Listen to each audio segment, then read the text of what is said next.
Assalamualaikum dan Norodoro TV. Jujutsu Kaisen 156 manga chapter review. Chapter yang bertajuk Twinkle Twinkle Little Star. Twinkle Star. Chapter yang pening, aku pun baca 2-3 kali baru faham. Alright, my best friendo todo, let's get it.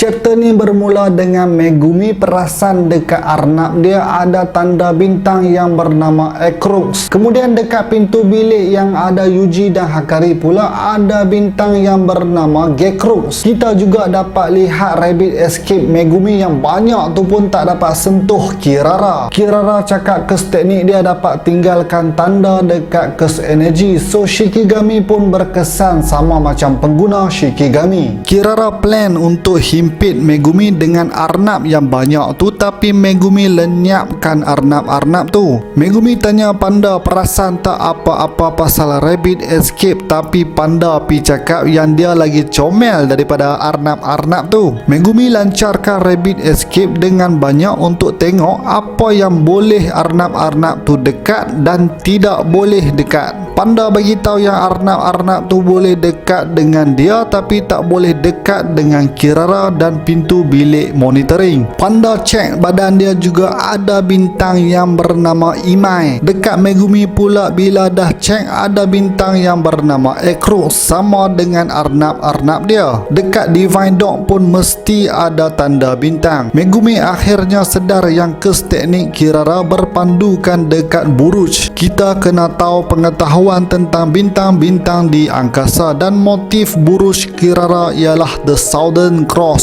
Megumi sebenarnya main cakap saja tapi Kirara terbuat reaksi muka kantoi. So apa yang Megumi teka tu memang betul. Megumi boleh tahu pasal Buruj bintang ni pun sebab kakak dia Sumiki yang ada ajar dia. Tapi sikit sajalah yang dia tahu. Megumi fikir ada 4 bintang dalam Buruj Southern Cross dan Megumi cuba tanya Panda tapi Panda satu apa pun dia tak tahu. Panda juga boleh pergi dekat dengan Megumi. Pada mulanya Megumi ingat siapa-siapa yang ada bintang berlainan nama tak boleh pergi dekat satu sama lain, tapi Kirara boleh pergi dekat pintu dan Panda pula boleh pergi dekat Megumi. So kalau nak pergi dekat bintang yang lain kena ikut urutan. Kalau tak ikut urutan sampai ke sudah tak boleh dekat. Kirara tak masuk terus ke dalam bilik sebab dia nak pastikan Megumi dan Panda tak dapat kesan kes teknik dia berfungsi macam mana. Malangnya buat Kirara, Megumi dah dapat kenal pasti pasal teknik Kirara. Dalam cross ada 5 bintang, so Megumi dengan Panda kena cari satu lagi benda yang ada bintang. Mereka kena lepasi benda tu dulu baru boleh pergi dekat Kirara dan pintu. Disebabkan mereka dah dapat kesan Kirara mula menyerang. Kereta yang bertanda bintang Imai melayang dekat Panda sebab sama bintang dengan Panda. Kalau dia baling pun kereta tu akan pergi balik dekat Panda macam magnet.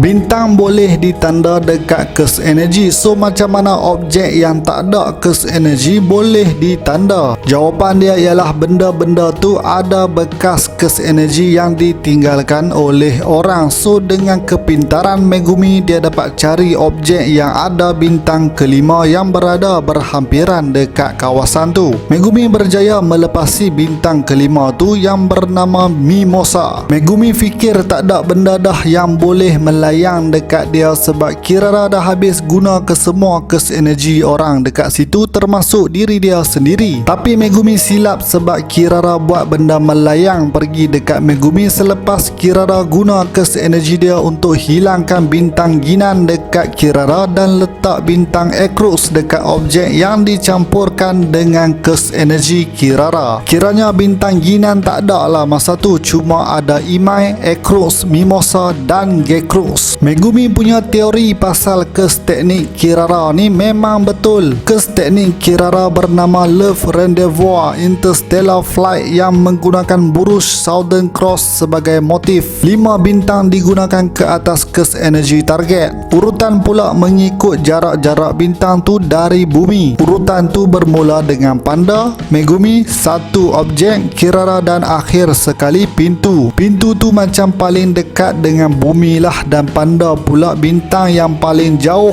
dari bumi. Tiba-tiba Divine Dawn datang cekup Kirara. Divine Dawn sebenarnya tak dihilangkan oleh Megumi sejak Megumi tahu yang bintang sama nama akan pergi dekat antara satu sama lain. So Megumi letakkan Divine Dawn di belakang dinding. Tak bolehlah melekat. Bila Kirara dah berdiri di antara Megumi dan Divine Dawn, Megumi pun lepaskan Divine Dawn. Kirara akhirnya ditangkap oleh Megumi dan Megumi bersedia untuk bercakap dengan Kirara. Habis chapter ni tak ada break minggu depan. Megumi nampaknya makin bersinar sejak akhir-akhir ni. Bukan saja power tapi IQ dia pun padu, siap boleh plan macam mana nak lawan dengan kes teknik Kirara yang garu kepala banyak kali kita nak faham. Megumi cuma perlukan anjing, arnab dan panda untuk dia dapat tundukkan Kirara. Next chapter aku yakin kita dapat tengok Yuji dan Hakari pula. Memang betul lah kes teknik Hakari dan Kirara ada kena mengena dengan sains dan teknologi, sebab tu orang atasan Jujutsu High tak suka. Kalau kes teknik Kirara dah pening kepala nak faham, aku rasa kes teknik Hakari sama macam Gojo, pecah kepala terus nak faham. Alright to geng, sampai sini saja video aku. Komen pendapat anda mengenai chapter ni. Macam biasalah, jangan lupa untuk like, share dan terima kasih kepada yang dah menjadi saudara. Kepada yang belum subscribe, come on man, join the family, subscribe. Jumpa lagi di episod seterusnya Noro Noro TV.